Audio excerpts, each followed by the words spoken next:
After the dust settled from the great battle, the people of Chentang Pass breathed a sigh of relief. Their hero, Nizar, along with his new friend Aobing, the third prince of the Dragon Clan, had saved them from destruction. But peace, as they would soon learn, is a fragile thing.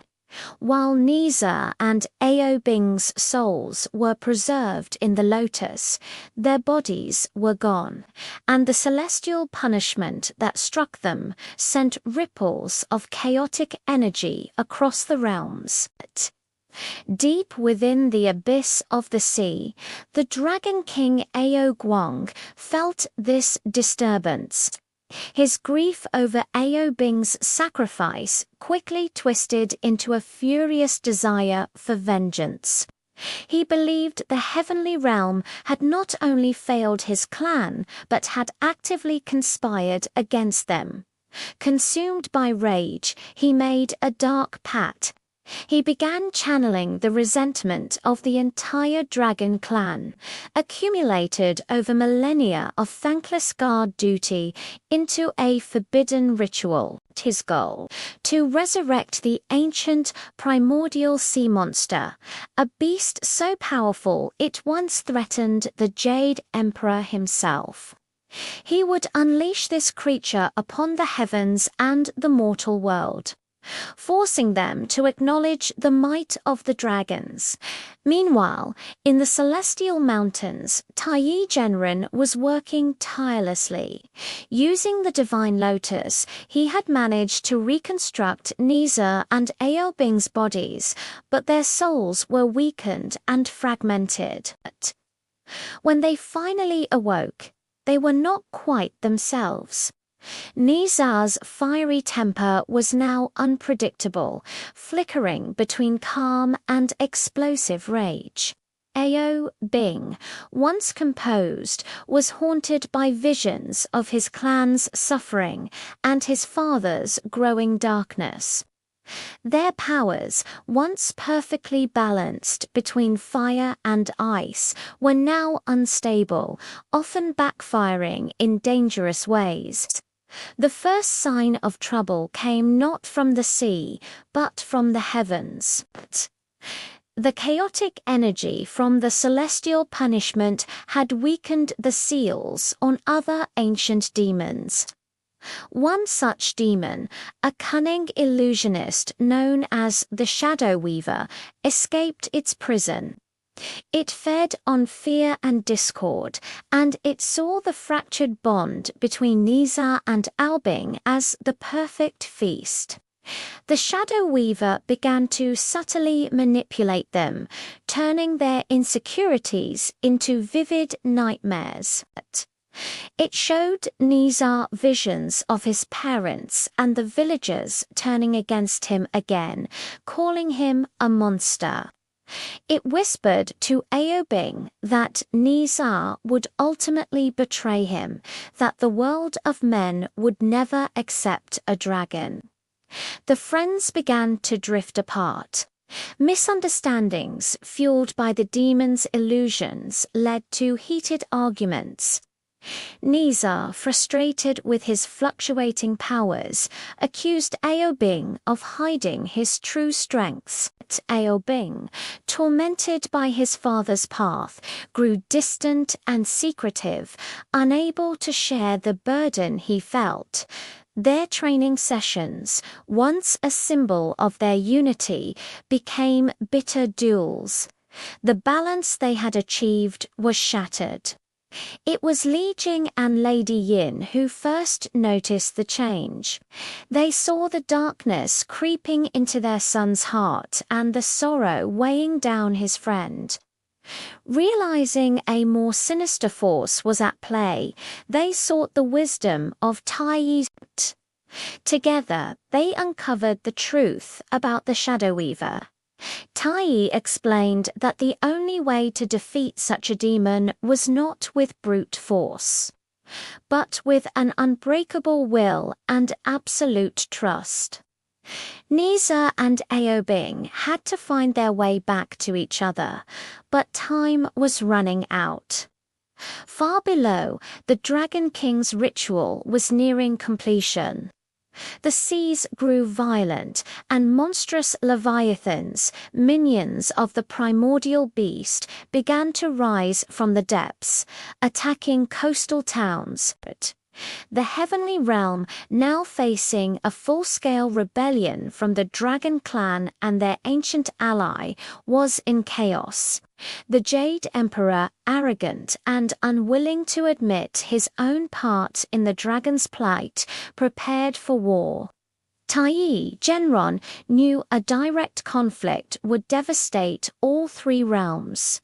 The only hope was for Nizar and Aobing to stop the Dragon King and sever his connection to the primordial monster. But to do that, they first had to defeat the demon within their own minds.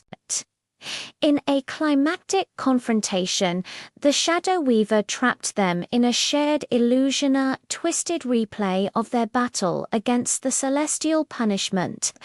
But this time, the illusion showed them succeeding in destroying each other. As Nizar's spear pierced Aobing's heart and Aobing's ice froze Nizar solid, the demon reveled in their despair. It was in that moment of shared imagined loss that they finally understood it. They saw the truth not through their eyes, but through their hearts. The pain of losing each other was far greater than any fear the demon could conjure. Reaching out through the illusion, their hands found each other. Fire and ice erupted, not in conflict, but in perfect harmony, shattering the nightmare world.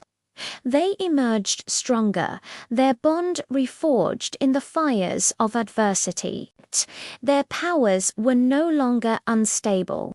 They were integrated, allowing them to switch and combine their abilities in ways they never imagined. Now united, they descended to the bottom of the sea.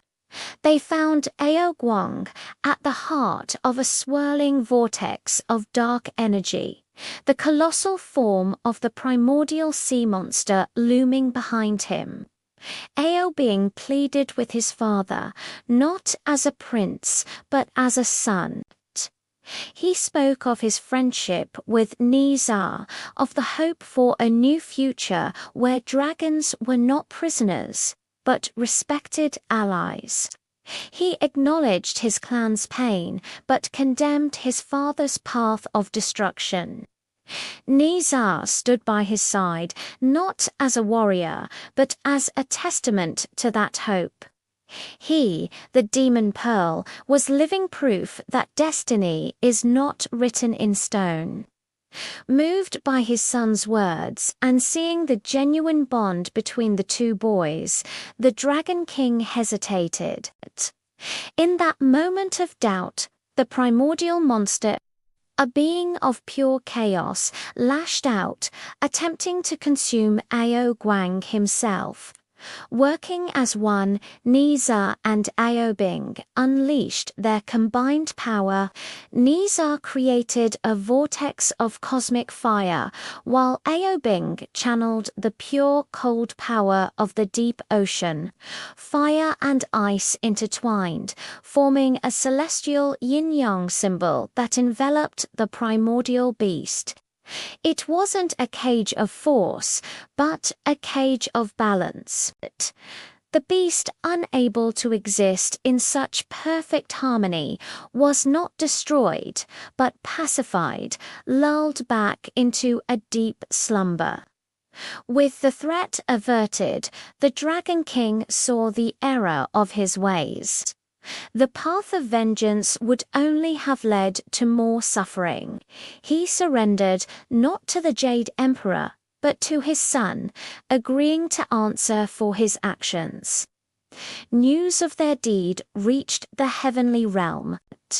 Seeing the power of their combined strength and the wisdom in their approach, the Jade Emperor was forced to reconsider his stance. He couldn't ignore the truth. Nizar and Aobing had saved everyone. He agreed to negotiations, opening the door for a new era of understanding between humans, gods, and dragons. Nizar and Aobing returned to Chentong Pass not just as saviors, but as symbols of unity. They had faced their inner demons and the world's chaos, proving that true strength comes from friendship, and that even the most different souls can create a perfect balance. Their legend was no longer just about defying fate. It was about building a new one together. Thanks for watching. If you enjoyed this story, make sure to like, subscribe, and hit that notification bell for more tales from the realms of mythology and imagination. See you next time.